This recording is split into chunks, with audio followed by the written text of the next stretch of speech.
Let's get to it. A fiend kills 17 in Florida. I won't mention his name. You're not going to see his picture. Him. Instead, let's focus on helpful action. Here are some things I'd suggest to do to reduce these events. Number one, we need to harden soft targets with security and training. This should be a trillion-dollar industry, one that helps protect against not just mass shooters, but terrorists as well. An industry that's already used by tech giants, entertainment, and media entities should be bigger than all of them combined. It makes sense. Number two, we need a new motto. Fact, this punk had a zillion red flags. The FBI were tipped off, and they blew it. So no more see something, say something. Instead, give me see something, say something, now do something. The problem is, no side in this debate trusts each other. If you say you want common sense gun laws, the other side knows that's code for something else. If you say you want your gun rights protected, the other side calls you a killer. So here's a suggestion. Think offensively. The mistake we make is to think defensively. You know, how do we rig the system to stop perps from getting guns? That's wrong. You need to think offensively. How do we tag the perps and keep them from getting guns? We want law-abiding folks to have access, not the bad eggs. Do you see the difference? We need a database where a creep like this fits in perfectly, based on testimony from cops, students, school officials, who then get a judge to issue a civil court order. If you're in this base, no gun. And liberals, no more whining about mass incarceration. You violate the database, you get a felony hit, mandatory time. Number three, bring back psychiatric hospitals. They still exist, but state-run facilities house less than 1/10 of the patients that they did back in the 50s. That's a 95% decline. How is that possible? You're telling me that we have fewer insane people now than we did in the 50s?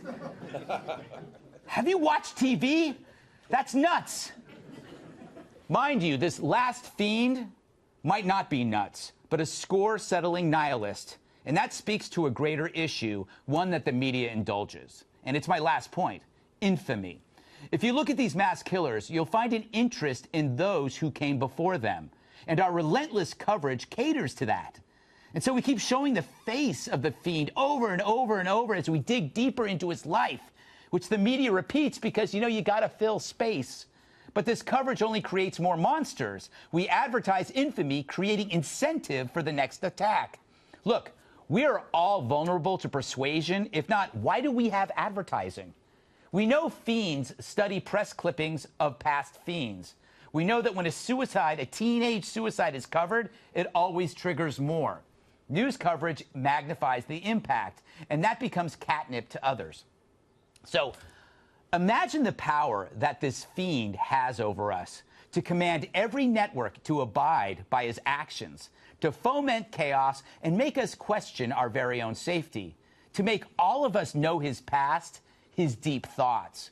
What kind of power does this fiend have over us? It's a power that we give him at a terrible cost.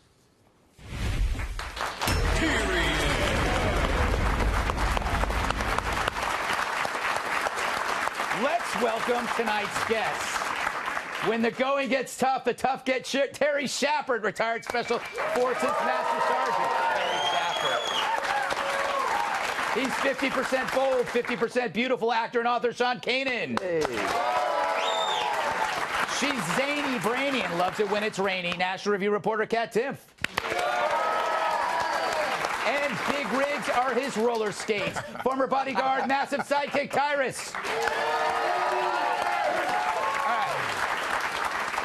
This has been an ugly week, Terry, no question about it. And we seem to get here and we go through these stories a lot. Frequently. Yeah, and I'm curious about you. You are around guns all the time. You've been in combat. I'm interested in what your perspective is. Yeah, well, this hurts everybody. I mean, one thing that's really bothers me is as soon as this happens, everyone's like, you want to see kids dead, or you don't care about this. This is the worst thing that can happen. And yeah, I'm 25 years almost in Special Forces. I fight over there, so we don't have to have this happen. So it's really, it galls me. I've always said this, and you've got some great stuff, Tyrus, we talked about later. I'm going to let him hit this, but I've always been willing to have a conversation with people who are suspicious of guns. I'm a Second Amendment guy, obviously. I'm willing to sit down and talk to someone about this, but they've got to be at least honest. They've got to be at least factually correct. And they've got to have it in good faith. And I think you're right. You have these two sides now that anytime I hear exactly what you said, sensible gun control, I said, well, who's the one making that sensible decision? America is guns, man. It's a gun country. Something's wrong about not the guns. It's something wrong about all the other things. And that's all I can say about that. There's a combination of factors, but when a Republican hears sensible gun laws, they think that they're opening the door to something else. And then if you say First Amendment, then immediately they think, oh, you're just you know, a every crazy.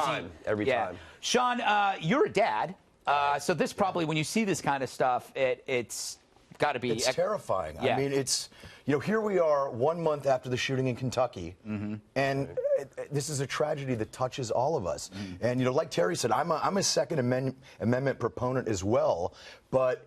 You know, here's the thing. Very few things in life are black and white. They're nanoshades of gray. And, you know, one of my nanoshades of gray is I just don't feel an 18-year-old kid outside of training in the military needs to have an assault rifle like that. You know, and we have to start having an honest conversation about this. I mean, you hit so many great points in your monologue about things that need to be done that shouldn't be politicized by either side. You know, they're just good common sense. Yeah. It's interesting because the difference in guns and the idea of age is an important factor that I've been thinking about. The fact that, you know, you should have an experience, like have a gun license for 10 years, and then you get this because it gets you to become an older adult. And older men are different than younger men. And it's biological, it's hormonal, and maybe that's one solution. Kat, you know, we talk about the bifurcation of politics. The two loudest voices are often the ones we hear most. Is there any way that somebody ever gives an inch on this? No. I really don't think so.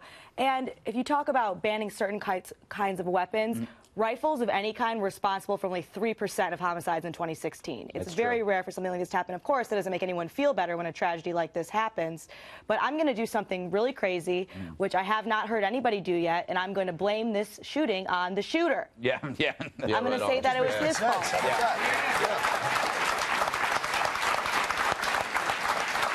But he showed remorse, Kat. Remember, after his lawyer says he showed. Yes.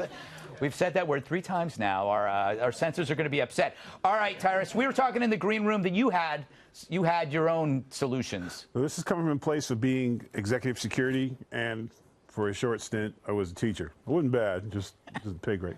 So it wasn't really funny. And when I was listening to this, because of course, first of all, if we outlawed guns tomorrow, no more guns in this country, all you would do would be opening the business market for the black market. Just like we said, no drugs, and drugs still get pushed in this country, and then we have no idea what was out there. So that's just not who we are. We have freedom of speech, and we're going to have guns. That's what our country's built on. But when 9/11 happened, the planes hit the towers, airports were changed forever. We got the TSA. Our children are getting hit. It's time to change the schools forever. And there is a population out there, and I checked, they didn't have the new stats out, but last year's stats was 4.3% unemployment for returning veterans in this country. That's 435,000 trained men who have eyes and ears. We need to have them at the schools. TSA needs to be at the schools. One way in, one way out. We have dogs. There's not one person in this building who will say, up my taxes $25, whatever it needs to be, $1 trillion. It's a business. I would even take money away from other things. Because the only way we need to get with it, because now it's guys with guns. 10 years from now, it's going to be guys with a drone. It's going to be guys with a remote control mobile. And who's better? When I'm at the airport and I see a guy with an M16 and a German Shepherd dog walking by smelling stuff, I'm not worried about nothing. And I would like my children to be the same way. The dog bothers me. And you know what? But you know what? The reason why that dog bothers you, because you immediately go, I don't got nothing on me, right? Right. I'm cool. I would prefer, I will take that. And it needs to happen in our school. We TSA, we protect our airports. Although a different name TSA, but let's protect our children. That's a good idea. It's doable. It can be done. Let's do it. It is. I mean, obviously, there is the argument that what kind of society have we become that we are actually having to protect? That we have to do that. Well, we're an honest society now. We're an honest society. Let's be big boys. Let's keep it real. We have 320 million people. That's a huge haystack. We've got so many variables, technology, and this disaffected youth, and all sorts of. People are changing, and you can bring up the idea of drones. In terms of people who want to create mayhem, terrorists, or mass shooters, the idea of marrying a drone with any kind of bio agent. This is terrifying. Yeah, it's terrifying, and it may happen probably in our lifetimes, I would think. You know, there's another aspect to this. I mean, obviously, this is going to take a multi-pronged approach to deal with this. And one thing that I think we need to talk about is the nexus between social network platforms and law enforcement. Because for me, it's really egregious that there's language this kid was using on Facebook, and they've got all these algorithms to get us to buy this. They know when we come from Olive Garden, and they say, you know, how was your experience there? And they can see something like, hey, I want to be a professional school shooter, and those jackasses can't report that to law enforcement. This is such a good. We got to go, but good one. This is so funny. If I decide for 10 minutes to look for mattresses for the next month, all I have all over my computer are mattresses. Sure, Greg, it's mattresses. It's not mattresses. It's not mattresses. But Greg was looking at mattresses. But Sean's right. They know everything about us. They know everything about us. Hot young mattresses. It's an easy. In heels. All right, but it's true. No, yes. There is an algorithm for everything, and they could solve that.